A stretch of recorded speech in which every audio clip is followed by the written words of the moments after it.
Welcome to Secure Money Mindset, where seasoned advisors cover the topics that matter most to your financial future. Each episode is packed with practical insight, real conversations, and guidance you can trust. Let's dive in.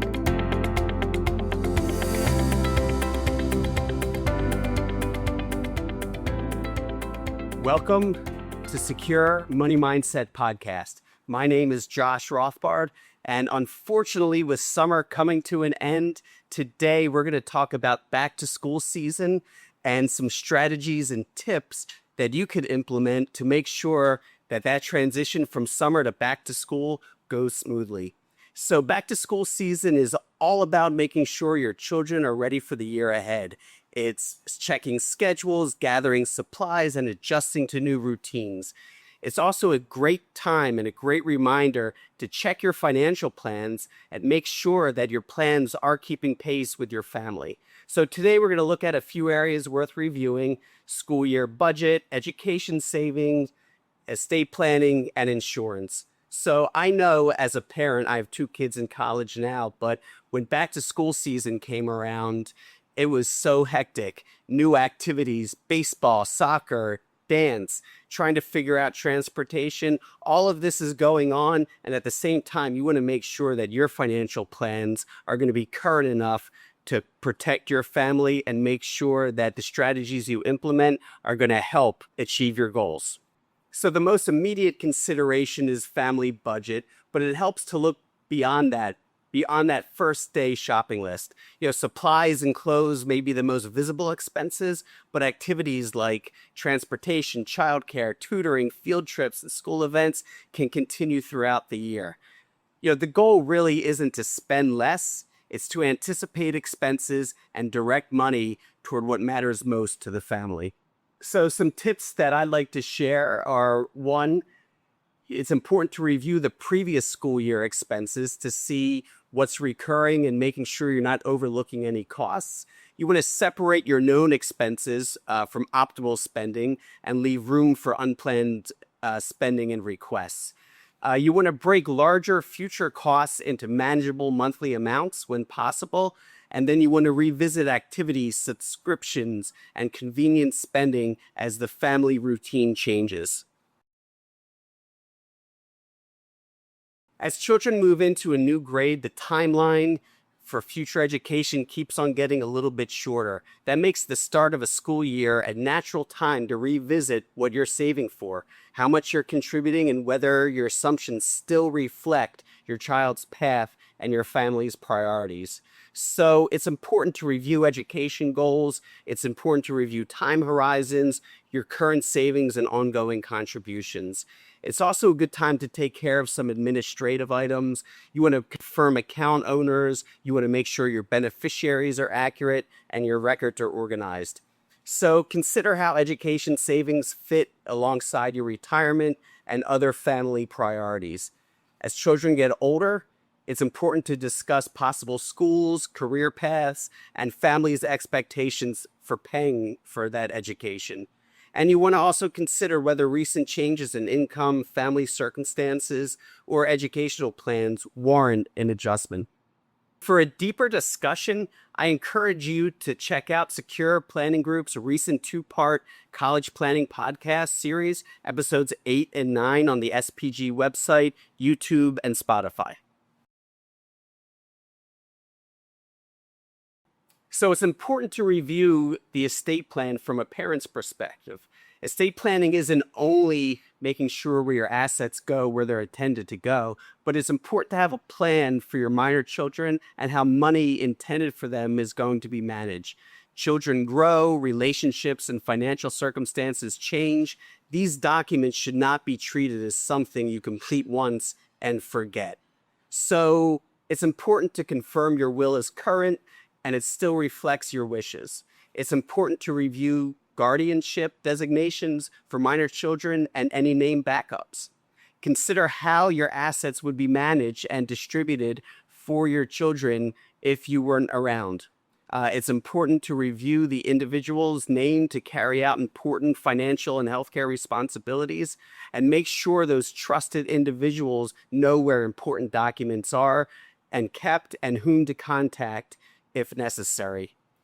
We encourage you to work with a qualified estate planning attorney to determine whether documents need to be created or updated.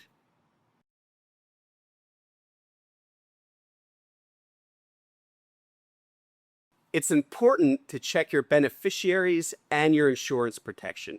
A will is important, but it doesn't control every asset. Beneficiary designations on retirement accounts, life insurance policies, and potentially some other accounts can determine where those assets are going to go. So back to school season can be a useful reminder to make sure that those designations and the protection available to your family still reflect your intentions. So what actions can we take regarding beneficiary designations? It's obviously important to review primary and contingent beneficiary designations for accuracy. You want to consider if your life insurance coverage remains appropriate for income replacement, caregiving needs, debts, and future family goals. You want to review your disability insurance policy to make sure that there's enough coverage if you were to become disabled and not work, that you're able to still carry out your goals for your children. You want to consider whether changes to your employment, your income, your marital status, or any family circumstances have created new protection needs. And finally, you want to discuss any potential changes with the appropriate financial, legal, and insurance professionals. It's important to organize family and financial information. A good plan also needs to be usable. Parents can take a few minutes to confirm that important information is current, it's securely stored, and accessible to the right people if it's ever needed. One of the things you could do to take action on this is you could update your emergency contacts and authorized caregivers at school and elsewhere. You want to organize your health insurance information, important account details, and professional contacts. You want to keep copies of key documents in a secure location, and you want to make sure that the appropriate people know where those documents are and stored, and they know how to access them. Obviously, you want to protect your children's sensitive personal information and be selective about when Social Security numbers or other identifiers are shared.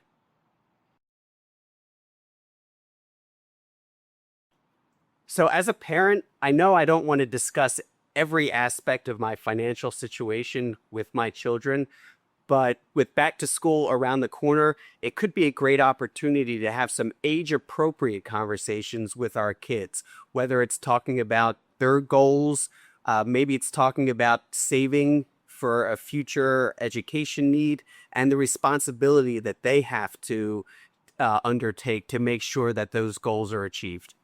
So with younger children, you're not going to want to go into all the details about your family finances, but you can give them some responsibility, and they could help out with some of these back to school activities by maybe helping with a shopping list or going shopping with you and having them take some responsibility for some of the school supplies that they need or some of the clothes that they want to wear. So as our kids start to get older, it can be appropriate to give them a little responsibility in terms of budgeting. Maybe you give them a set amount of money, and that's the money that they have to work with for their clothes, for their school supplies. As kids continue to get older and older, maybe they can start to participate in some of the conversations revolving around education costs, how to save, and different types of financial responsibility. By the way, I encourage you to check out our next episode, again, which you could find on Spotify or YouTube.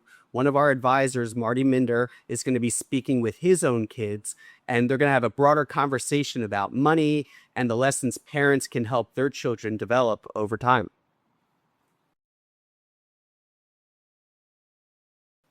So in closing, back to school season gives families a built-in point in the calendar to pause and look ahead. Managing the year's expenses is part of that check-in, but so is reviewing your education goals, estate documents, beneficiaries, and insurance information.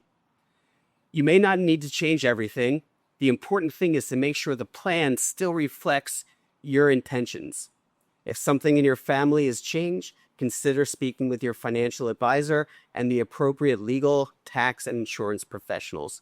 Thank you so much for joining us for this episode of Secure Money Mindset, and we look forward to seeing you next time. We hope you enjoyed today's episode of Secure Money Mindset. For more, search Secure Money Mindset on Spotify or wherever you listen to your podcasts, and watch full episodes on YouTube. Thanks for listening to Secure Money Mindset, where financial security is a state of mind.